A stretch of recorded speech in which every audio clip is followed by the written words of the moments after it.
glad you brought that up because one of my passions with Audubon today is talking to the public about the importance of combating climate change. And when I talk to my chapter about this, I find a lot of reticence to talk. And people say that they're interested, they're passionate about the future of the planet, but they're not willing to speak, to say anything, maybe because they think it's a risk, that they're jeopardizing their reputation or something. What advice can you give us about talking to the public about climate change?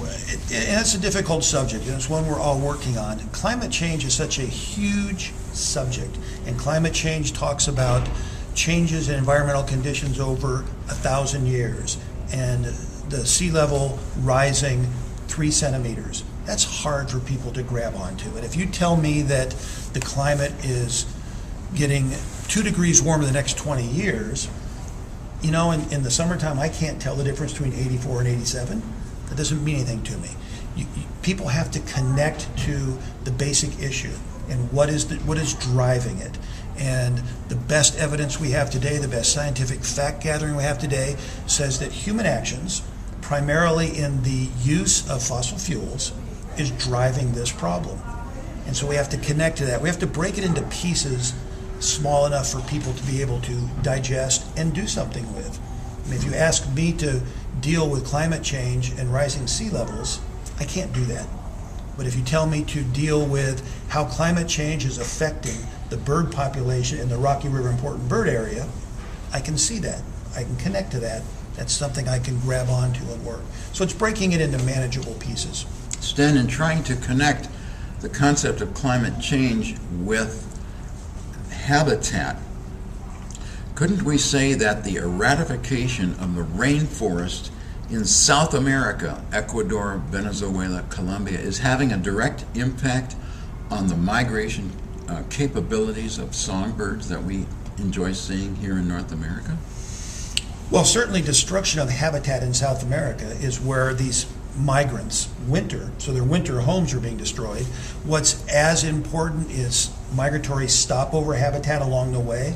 When a bird flies from Venezuela to McGee Marsh, they have to stop along the way, and they need food, and they need protection, they need shelter. So it's habitat all along the way. Certainly destruction of habitat in the winter grounds is key to these bird populations, more so most times than habitat destruction up here in North America, because in North America the birds fan out and live over a wide area. Down in South America they funnel into a small area. So if you destroy 1,000 hectares in Venezuela, or you destroy 400 acres in North America, the land destruction is the same, the effect on the birds is huge. Certainly with climate change, if rainforest habitat is gone and trees and plants aren't there, that's one way that carbon is removed from the atmosphere. Plants, trees, anything green, any plant material draws carbon dioxide out of the air. If those plants are gone, there's fewer scrubbers out there helping us. So, and as a result, carbon dioxide remains in the air, and we have extreme weather events, melting of the polar ice cap, right? So everything, all these events are connected. Oh, everything's connected. And certainly when you hear that the ocean levels may rise 3 centimeters, that's connected to so many different things. It's not just connected to Miami being underwater, it's connected to changes in rainfall, changes in dramatic storms. With birds, it's changes in their range. Birds that used to live in a certain area, if the temperature changes, will move north or south, or their range will be constricted, or birds are going to be forced to live in areas where other birds are now. There's just the whole ecological system, no matter whether it's climate change or pollution or anything, everything is so bound together, many times in ways we don't fully understand today, that when things start going wrong, unfortunately, many times we'll just see the results 30 years later, where the problem was actually 30 years before.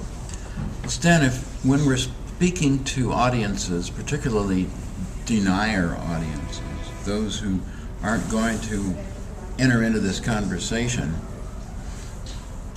is there one single scientific fact that is, say, overarching over all others that we could talk about that is undeniable? Probably not. And the thing that hit my mind when you said that, because this is science, it's an evolving theory that we're collecting a lot of information, and almost all of it is pointing towards climate change being an issue.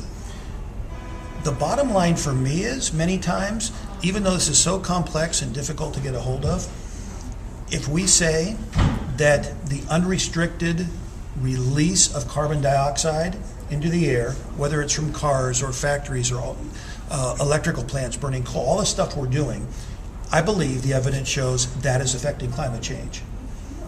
Even at some point we find out that it's not, and I don't believe that's going to be the case. Those things going in the air, I don't want my grandchildren breathing anyway. So either way. And another point is, here in Ohio, Ohio generates so much of its electricity from coal. Certainly that CO2 goes in the atmosphere and makes problems. But what people don't realize is, after the CO2 goes in the air, the sulfur and the other components of that coal burning drop into Lake Erie. That's not healthy either. So again, climate change is connected with other environmental problems.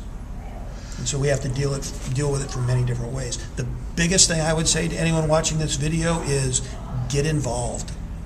Do something. Get educated. And there's so many organizations. If you care about birds, if you care about the environment, there's Audubon chapters. But there's so many ways to help. Sitting at home doing nothing does not help. Ladies and gentlemen, Stan and I have covered a lot of ground here in this brief talk.